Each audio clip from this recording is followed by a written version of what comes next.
আজকের গল্প নবনীতা দেবসেনের লেখা জীবে দয়া। মা টেরেসা নোবেল পুরস্কার পেয়ে অবধি দেশে জীবে দয়ার ট্রেনিং শুরু হয়েছে। আমাদের এক প্রতিবেশী সেদিনই দেখলুম একজন ভিখিরিকে ডেকে এনে ছেঁড়া লুঙ্গি দিচ্ছেন। সেজে পিসেমশাই এক জোড়া আস্ত স্যান্ডেল চটি দিয়ে দিলেন রিক্সাওয়ালাকে। গত বছর এক বেচারি চোর ও বাড়িতে চুরি করতে ঢুকে ওই চটি জোড়া ফেলে পালিয়েছিল। লতু বৌদি এক খাঁচা বদ্রি পাখি কিনে এনেছিলেন ছেলের জন্য। যা দিনকাল পড়েছে, একটু মায়া মমতা প্র্যাকটিস করুক, প্রাইভেট টিউশন ছাড়া কিছুই তো শেখে না ছেলেপুলারা। পাখিদের যত্ন করতে করতে যদি জীবে দয়া শেখে, জীবে দয়া করে যদি লাখ টাকা ঘরে আসে তো আসুক না, ক্ষতি কী? জীবে দয়ার যে এতটা আর্নিং পোটেনশিয়ালস আছে তা কি আগে জানা ছিল? যেমন রবীন্দ্রনাথ পুরস্কার পাবার পরে কবিতার আর্নিং ক্যাপাসিটি সম্পর্কে আমাদের ধারণাই পাল্টে গেল, আর গাদা গাদা ইংরেজি কবিতা লেখা হতে লাগলো। কিন্তু আমাদের বাড়ির ব্যাপার স্যাপার আলাদা। এ বাড়িতে প্রচণ্ড রকম জীবে দয়ার ট্রেডিশন। আমার মেয়েরা অষ্টাবক্র মুনির মতোই জীবে দয়ার ট্রেনিং সমেত ভূমিষ্ঠ হয়েছে। তাদের দয়া মায়ের অত্যাচারে বাড়ি শুদ্ধ অতিষ্ঠ। কিছু বলতে গেলেই আমার মা বলেন, বোঝো এখন নিজে আমার কষ্টটা। যেমন মা, মেয়েরাও তেমনই হয়েছে।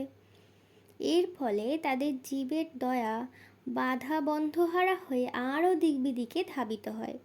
অবশ্য দিকের চেয়ে বিদিকেই বেশি। ওদের বুকে জীবে দয়া যত বাড়ছে, সঙ্গে সঙ্গে আমার সংসারেরও অশান্তি চক্রবৃদ্ধি হারে বেড়ে যাচ্ছে। অথচ মুশকিল এই যে সংসারটাকে আমার কিছুতেই খুব সিরিয়াস ব্যাপার বলে মনে হয় না।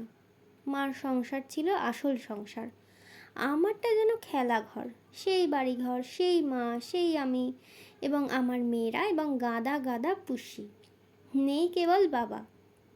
বাবা ছিলেন মায়ের সংসারের মাথা ছিল। আমার খেলার সংসার, কোনো মাথা নেই, তাই সংসার নিয়ে আমার মাথা ব্যথাও নেই। যেমন রান্নাবাড়ি খেলছি, ঘরকন্নাটাকে কিছুতেই আমার বাস্তব বলে আর বিশ্বাস হতে চায় না। এই সংসার যেন ভব সংসার। এর কাণ্ডারি সত্যি করেই তিনি, যিনি এই অখণ্ড মণ্ডলাকার ব্রহ্মাণ্ডটি চালাচ্ছেন। আমার সংসারে আহ্বানও নেই, বিসর্জনও নেই। আসা যাওয়া দুই দিকেই খোলা আছে দ্বার।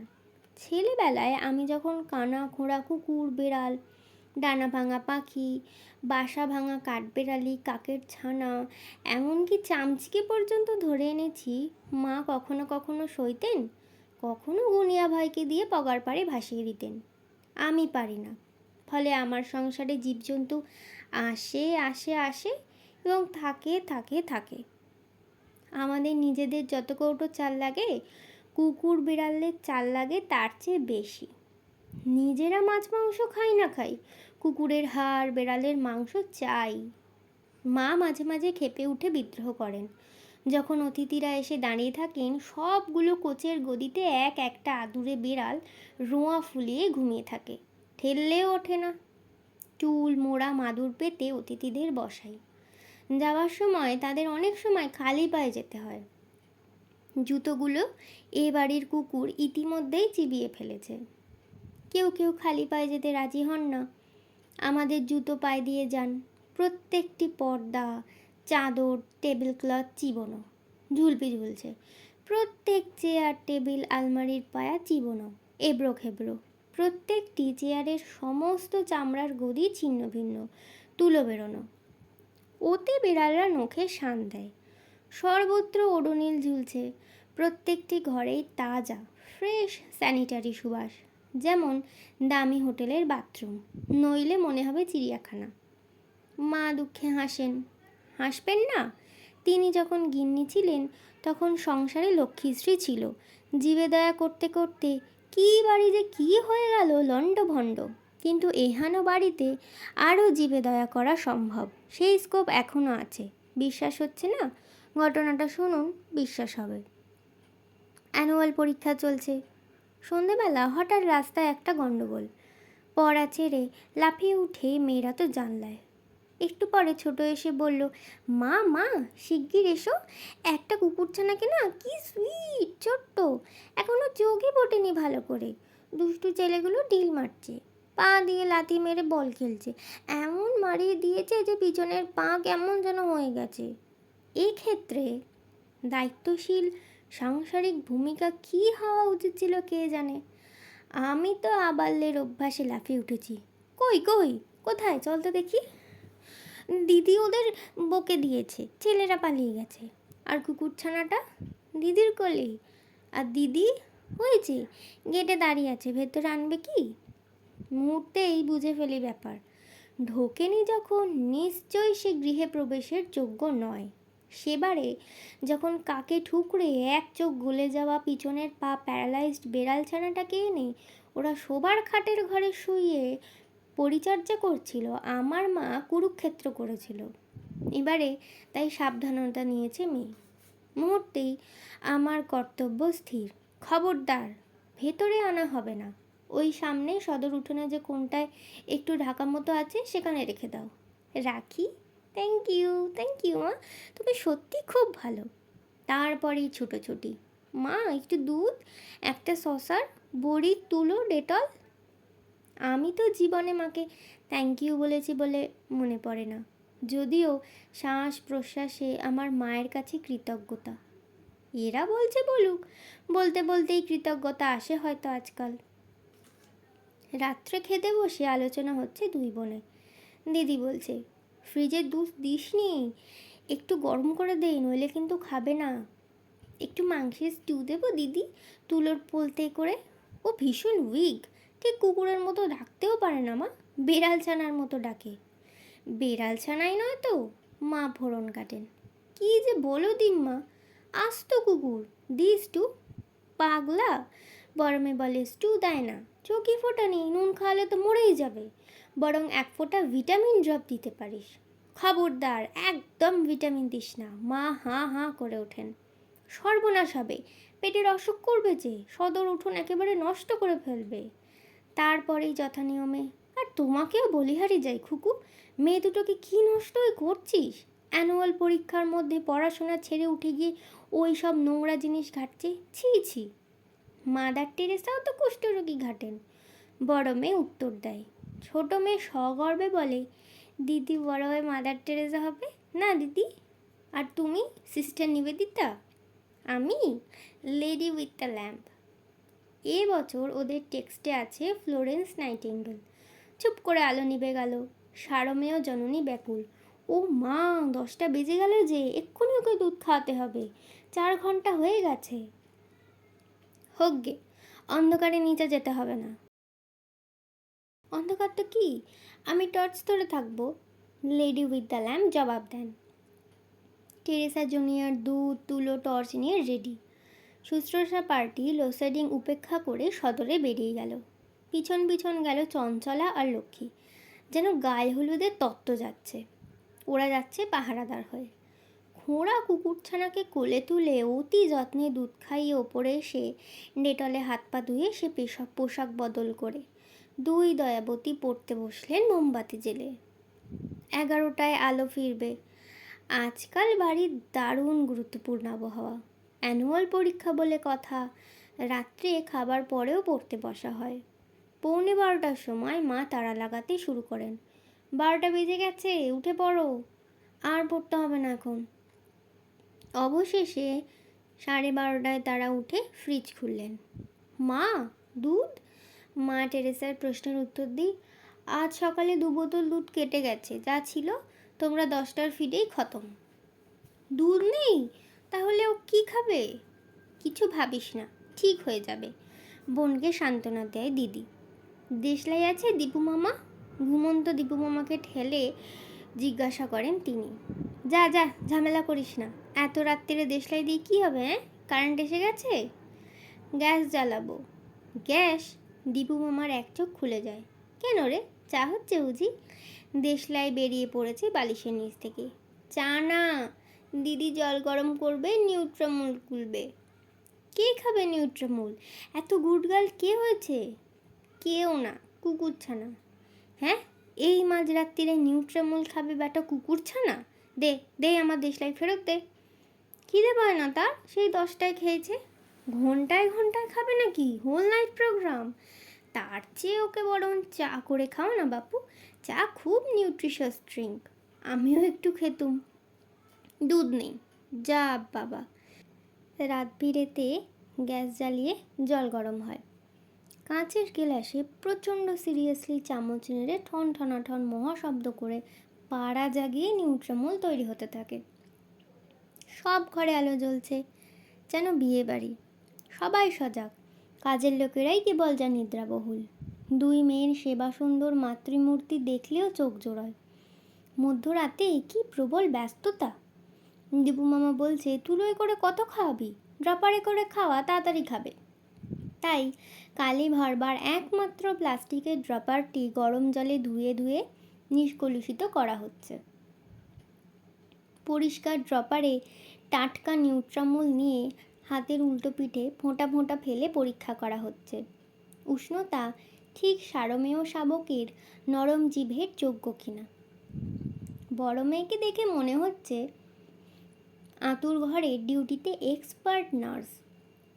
বোনটি একটু কম এক্সপার্ট, আয়া। ইনস্ট্রাকশন ফলো করে সে দিদির। চল চল, সব রেডি। পোশাকটা বদলে ফেলেছিস তো? কিন্তু এখন এত রাত্রিরে আমরা একা একা সদর উঠোনে বেরোবো? বোনের প্রশ্ন। দীপু মামাকে ডাক। No, never. দীপু মামা গর্জন করে। চা করবার বেলায় পারলি না? আমি যেতে পারবো না। যা, একা একাই যা। ওখানে জ্যোতিবাবুর পুলিশরা ঘুরে বেড়াচ্ছে, ওরা দেখবে ক্ষণ। ঠিক আছে, চল রে, আমরা যাই। কি হচ্ছে কি? তোমাদের মার কি কোনো কাণ্ডজ্ঞান নেই? কুকুরছানা না খেয়ে থাকে, থাকুক। হায়ার অথরিটি থেকে ইনজাংশন জারি হয়। দীপু মামা প্লিজ ওঠো, মা যাবে না, দিম্মা বকছেন। অগত্যা দীপু ওঠে। হয়েছেও বাবা এক আজব বাড়ি। রাত্রি 2টোর সময় 2টো বাচ্চা মেয়ের চোখে ঘুম নেই কি না রাস্তার কুকুর খাওয়াবে। চল চল। আর যাবে কোথায়? দীপুর গজগজানি থেকে শুরু হয়ে গেল মার লেকচার। খুকুরি আল্লাহ দেবার কুফল এসব। তুমি ছেলে পুলে মানুষ করতে জানো না খুকু। আমি দূর দাঁড় করে পালিয়ে যাই। যাবার আগে বন্যার মুখে খড়কুটো ধরবার মতো আউড়ে নিই। রাত্রির 1টা বেজে গেছে মা, এটা কি বকুনি দেবার সময়? মাকে যুক্তিতে বাগ মানাবো তুচ্ছ আমি, ম্যাজিস্ট্রেটের মেয়েকে? 2টো কচি মেয়ের পক্ষে এই শীতের রাত্রিরে মাথায় হিম ঝরিয়ে সদর রাস্তায় হটর হটর করে বেরিয়ে গিয়ে পথের নেড়ি কুকুরের রুগ্ন ছানা নিয়ে খেলাধুলো করবার পক্ষে সময়টা উপযুক্ত যদি হয়, তাহলে তাদের গার্জেনকে বকবার পক্ষেই বা এটা সুসময় নয় কেন? আমি বারান্দায় পালাই। হুঁকি মেরে দেখি বড় মেয়ে পাঁচিলের ধারে বসেছে সিঁড়িতে। কুকুরছানা কোলে বসে দুধের বদলে মধ্যরাতের অমূল্য ভালোবাসা গুলে ড্রপারে করে খাওয়াচ্ছে। কোলে একটি ন্যাপকিন পেতে নিয়েছে, ওই ন্যাপকিনটা ফেলে দিতে হবে। ছোট কোমরে হাত দিয়ে দাঁড়িয়ে আছে হুকুমের অপেক্ষায়। রকের ওপরে একটা সিগারেট জ্বলছে, অর্থাৎ দীপু মামাটি সেখানে পাহারা দিচ্ছে আর জ্ঞানের বাণী উচ্চারণ করছে। ওটার গায়ে গ্যামাক্সিন পাউডার দিয়েছিস তো? দিসনি? হ্যাঁ, এবারে দেখ কি সর্বনাশটাই না হয়। তোদের মাথাতেও রাস্তার কুকুরের পোকা চড়ে বসবে। সেই পোকা এসে উঠবে বাড়ির অন্য কুকুর বিড়ালের গায়ে, তখন ঠেলা বুঝবি। হ্যাঁ, সে কি? যা তো টুম্পুস, 7 পাউডারটা নিয়ে আয় প্লিজ। কি সর্বনাশ! কোথায় আছে? এখন তো অনেক রাত্রির। এখন তবে থাক, কাল সকালে দিলেই হবে, দীপু বলল। বাহ, ততক্ষণে যদি আমাদের মাথায়। দীপু মামা ফের সলিউশন দেয়। ওপরে গিয়ে বরং তোরা মাথায় 7 পাউডার মেখে নে, সকালবেলা শ্যাম্পু করে নিবি। সকালবেলায় তো পরীক্ষা, কখন মাথা ঘষবো? আমি বারান্দা থেকে স্থান কাল ভুলে চেঁচিয়ে উঠি, খবরদার 7 দিবি না মাথায়। মানুষের মাথায় কখনো কুকুর বিড়ালের পোকা হয়? একদিন জীবজন্তু পুষছিস, এও জানিস না?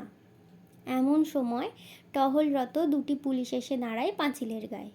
উঁকি দিয়ে দেখে এত রাত্রে কী অঘটন ঘটছে এবারের উঠোনে। কুকুর সেবা দেখে একজন পুলিশ সস্নেহে জিজ্ঞেস করে, মর গিয়া? ব্যাস, দুই বোনে একসঙ্গে বকুনি লাগায়, কিউ কিউ মরেগা, দুধ পিতা দেখতা নেই? পুলিশরা হেসে বলে যায়, হব তক জিন্দা হ্যায় তাজ্জব কি বাত। এমন সময় ছোট মেয়ে ওপরে মুখ তুলে বলে, মা, একটা সোয়েটার দাও শিগগির। কেন রে, শীত করছে? আমি না, কুকুর ছানার জন্য, ও শীতে কাঁপছে। পেছন পেছন দীপু মামার ফোড়ন। ও রাইগার জগতে কোনো সোয়েটারে থামাতে পারবে না, ও হলো মরবারাগের কাঁপুনি। গুম গুম করে কিলের শব্দ এবং দীপু মামার গলায় বাপ রে মা রে। তারপরে দেখি মেয়ে ওপরে চলে এসছে, হাতে নিজের ছোটোবেলার একটা লাল নীল সোয়েটার নিয়ে নেমে যাচ্ছে। ওরই পুতুল খেলার বস্তু, এটা নিচ্ছি নে, কিন্তু সোয়েটার ওকে পরাতে পারবি না, ওর আসলে শীত করছে, ঠান্ডা সিমেন্টের মেঝেয় শুয়ে আছে বলে। পাপোশটা নিয়ে নেব তাহলে গেট থেকে? মোটেই নেবে না পাপোশ, ও ঘর থেকে মা বাধা দেন ফাইনাল গলায়।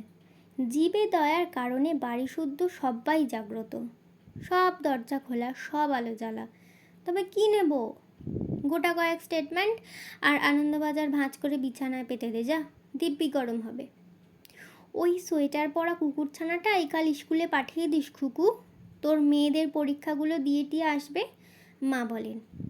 একটু পরেই ফের ডেটলে হাত পা ধুয়ে শোবার পোশাকে কোলের কাছে শুয়ে বড়টি বলল, কাল তুমি ওকে বন্দেল রোডের ভালো ডাক্তারবাবুর কাছে নিয়ে যাবে মা? ওর পিছনের পা দুটোতে সেই বিড়াল ছানার মতো প্যারালাইসিস নে কি হয়ে যায়, ভেঙেই গেছে মনে হচ্ছে। হবে হবে, এখন তো ঘুমাও। সকালে উঠে নেজাল ড্রপের ড্রপারটা দিয়েই মেয়ের কলমে কালি ভরে দিলুম। পুনরায় সাড়ম্বর কুকুরের পরিচর্যার পর্ব সমাধা করে তারা পরীক্ষায় বেরোলেন। জিওমেট্রি বক্সে পড়ে রইল। আমি পিছন পিছন ছুটি। নির্বিকারভাবে ফিরে এসে জিওমেট্রি বক্স নিয়ে ছুটতে ছুটতে জীবে দয়াবতী রিকশায় ওঠেন, যেন এটাই নিয়ম। আমি 1:30টায় এসে ফের খাওয়াবো। দুগ্গা দুগ্গা, ভালো করে লিখিস। সেই দিনই আমার ইউনিভার্সিটি থেকে ফিরতে ফিরতে রাস্তার আলো জ্বলে গেল। বাড়ির সামনে এসে দেখি একটা নাটকীয় দৃশ্য। পাঁচিলের ওপরে একটি দীর্ঘ মোম জ্বলছে, তার পাশে গেটে হেলান দিয়ে একজন, পাঁচিলে কুনুই ভর রেখে একজন মাথা নত করে অ্যাটেনশন হয়ে মিলিটারি কন্ডোলেন্সের স্টাইলে, আর একজন একটি মৌন মিছিল স্তব্ধ হয়ে দাঁড়িয়ে। দেখেই বুঝেছি কি হয়েছে। দিবুই দৌড়ে আসে, দিদি সর্বনাশ হয়েছে, সেই ছানাটা মরে গেছে তো? যাবেই, জানতুম। ও কি, অমন করে বলতে হয়? বাচ্চাদের মন খুব খারাপ। মা, এখনই গাড়ি তুলো না, একটু গঙ্গার ধারে যেতে হবে, বড় বলল। কিংবা পার্ক স্ট্রিটের সেমিট্রিতে, ছোট বলে। আমি সিধে গাড়ি গ্যারাজে তুলে দিই। ও কি, যাবে না? ওই কুকুর নিয়ে পেট্রোলকে দেবে। উঠোনের ওই কোণটাতে গিয়ে দেখি সিঁড়ির ওপরে একটি জুতোর বাক্সে স্প্যানের কাগজ বিছিয়ে শবসজ্জা প্রস্তুত। ছোট্ট কফিন, কিছু ফুলদানি থেকে তোলা রজনীগন্ধার মঞ্জুরি তার পাশে, আর চন্দন ধূপ জ্বলছে এক গাদা খবরের কাগজের বুকে। মোমবাতির রহস্যময় মৃদু উদ্ভাসে স্বয়ং একটি শোক সংবাদের মতো নিজেই নিজের অবুচিয়ারি হয়ে শুয়ে আছে ছোট্ট অতীব ক্ষুদে একটি প্রাণহীন প্রাণী। একেই ওরা বলেছিল সুইট। মা গো, কেমন জামাই পছন্দ করে আনবে কে জানে। মোমবাতি, ধূপ, ফুল, কফিন সব রইল।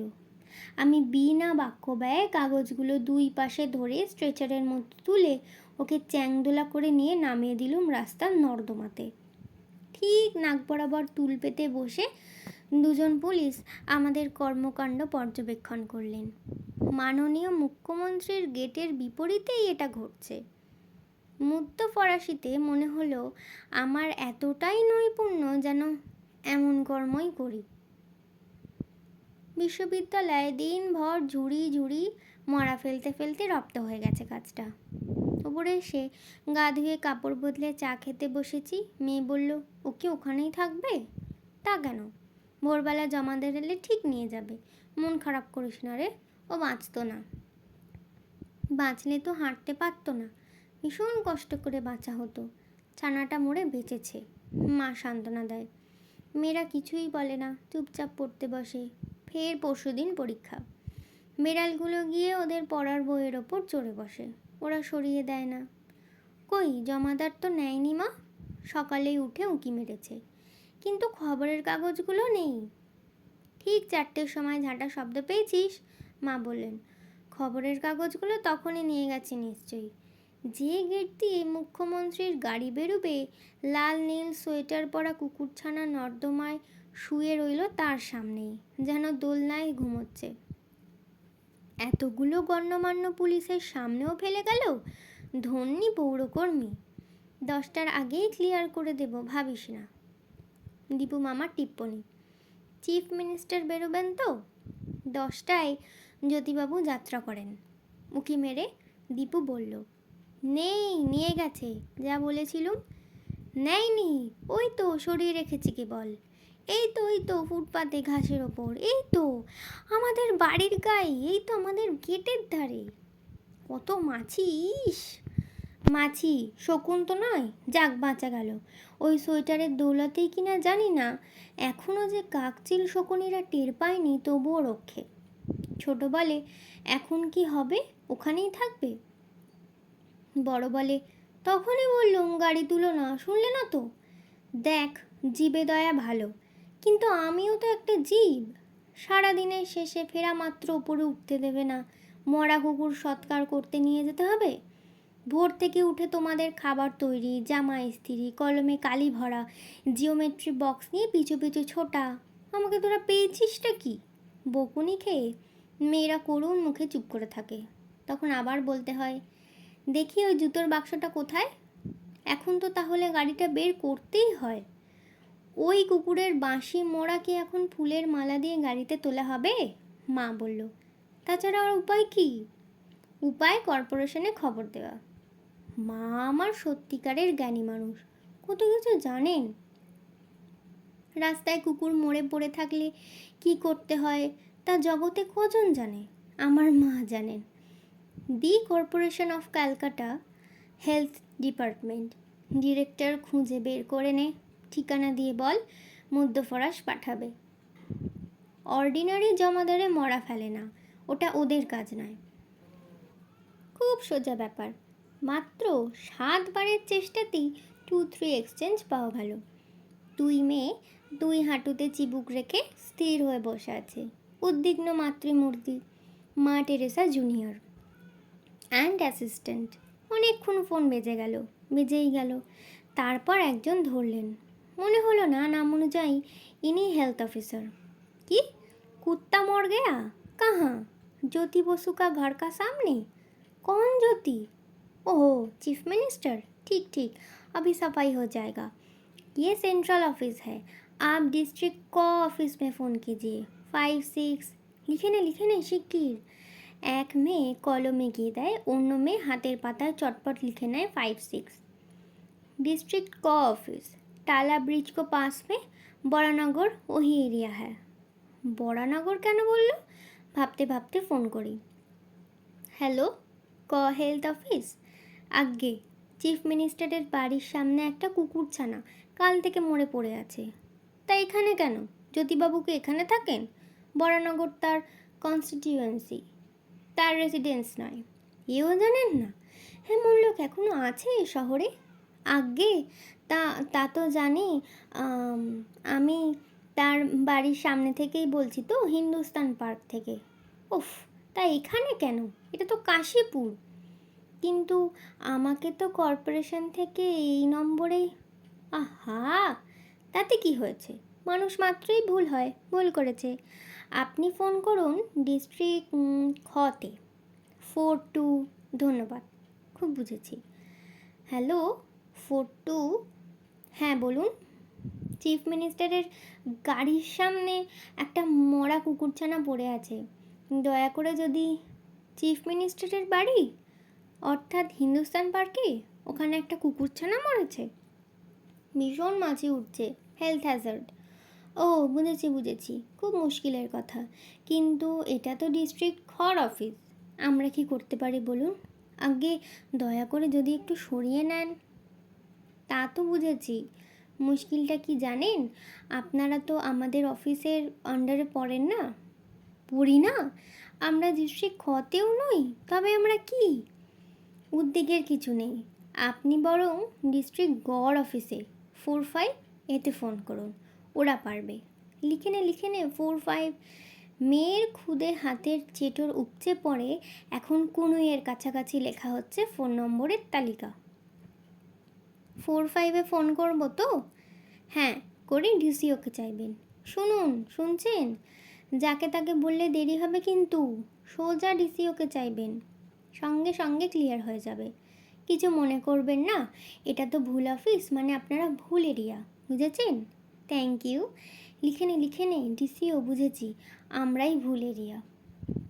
হ্যালো, 4-5 ডিস্ট্রিক্ট গড় হেলথ অফিস। ইয়েস। সিডিও আছে? সিডিও? হ্যাঁ, কে? কাকে চাইছেন? নেপথ্যে এদিকে মেয়েদের চিৎকার। সিডিও নয় মা, সিডিও নয়, ডিসিও। বলো ডিসিও, এই যে লেখা আছে। ওহো সরি, সিডিও নয়, ডিসিও। উনি আছেন? ডিসিও। নেপথ্যে ফোনের ভেতরে আকুল প্রশ্নোত্তর। এই ডিসিওকে চাইছে, কি বলবো, আছে না নেই? আমি কি জানি, দেখে আয়, থাকলে বলবি আছে, না থাকলে বলবি নেই। এই রকম বলবো তো? ওহ, আবার অন্যরকম কি বলবি তুই? সত্যি যাচ্ছে তাই। ইতিমধ্যে আর একজন ফোন ধরলেন। হ্যালো, কাকে চাইছেন আপনি? ডিসিওকে। কেন, কি দরকার? ওই চিফ মিনিস্টারের বাড়ির সামনের উল্টো দিকের ফুটপাতে একটা কুকুরছানা মরে পড়ে আছে। তা আমাকে বলে কি হবে, ডিসিওকে বলুন। হ্যাঁ, তাকেই তো চাইছিলুম। একটু ধরুন। হ্যালো, শুনছেন? আবার কি হলো? আচ্ছা, ডিসিও মানে কি বলতে পারবেন? তাও জানেন না? আচ্ছা লোক তো, ডিস্ট্রিক্ট কনজারভেটরি অফিসার, ডিসিও, বুঝেছেন? আপনারাও সব বুঝবেন না, এই নিন কথা বলুন। দাঁড়ান, কনজারভেটরি না কনজারভেন্সি? ফের ঝামেলা। ওই একই হলো, ধরুন তো। হ্যাঁ, হ্যালো, ডিসিও বলছেন? নমস্কার, আমি বলছি হিন্দুস্তান পার্ক থেকে। তখন চিফ মিনিস্টার ইত্যাদি। ও, আমাদের মুখ্যমন্ত্রীর বাড়ির সামনে কুকুরছানা মরেছে? ঠিক আছে, কিচ্ছু ভাববেন না, 1 ঘন্টার মধ্যে ক্লিয়ার করে দিচ্ছি। ধন্যবাদ। কি আশ্চর্য, ধন্যবাদের কি আছে, এ তো আমাদের ডিউটি, এক্ষুনি লোক যাচ্ছে। ফোন নামাতেই মেয়েরা ঝাঁপিয়ে পড়ল। কেন তুমি ওদের সিডিও বললে? আরে কিসের ইনিশিয়ালস তা না জানলে ওরকম অক্ষর মনে থাকে না আমার। বিডিও, এসডিও, এরকমই সিডিও বলে দিয়েছি, বেশ করেছি। ওরা তোমাকে কি ভাবলো? আমাকে চেনেই না, তাছাড়া আমি মরলে তো ওদের খবর দিলে চলবে না। হিন্দু সৎকার সমিতির নম্বরটা ফোনের খাতায় লিখে রেখে যাব। যাও তো, 1 কাপ চা অর্ডার করে আনো তো দেখি। বাপ রে, এর থেকে গাড়িতে নিয়ে গেলেই হতো। বলেছিলুম তো, এই বেলা 12টায় চা? কেন রে, রাত 2টোয় নিউট্রামুল তৈরি করতে পারিস? রাত 2টো নয়, 1টা। ছোট মেয়ে শুধরে দেয়। আর অসময়ে খাওয়াবার ফলটা তো চোখে দেখলে, মেয়ে মন্তব্য করে বসে। তোমাদের যত এনার্জি সব জীবজন্তুর বেলায়, আমি কিছু বললে তো হাত পা নড়ে না। ছি মা, তুমি কুকুরছানাটাকে হিংসে করছো? তা করছি। আমি যখন বুড়ো হব, তখন তোমাদের এই মনগুলো কোথায় চলে যাবে কে জানে। দিম্মা তো বুড়ো হয়েছেন, তোমার মনটা কি কোথাও চলে গেছে? এতক্ষণ ফোন করলো কে? এমন সময় ওপর থেকে মার গলা পেলুম। খুকু, মেয়েদের নিয়ে ওপরে আয় দেখি এই মুহূর্তে। মুসম্বি রসগুলো পড়ে তেতো হতে লাগলো। বেলা 12টা বাজে, ভোর থেকে কেবল একটা মরা কুকুর নিয়ে নৃত্য করছিস? আমি তো একটা বুড়ো মানুষ, আমার প্রতি কি তোদের দয়া মায়া হয় না রে? হুড়মুড়িয়ে উপরে ছুটি, পাল্লা দিয়ে 3 জন। মা খেপে গেলে সর্বনাশ, জীবে দয়া বেরিয়ে যাবে প্রত্যেকের।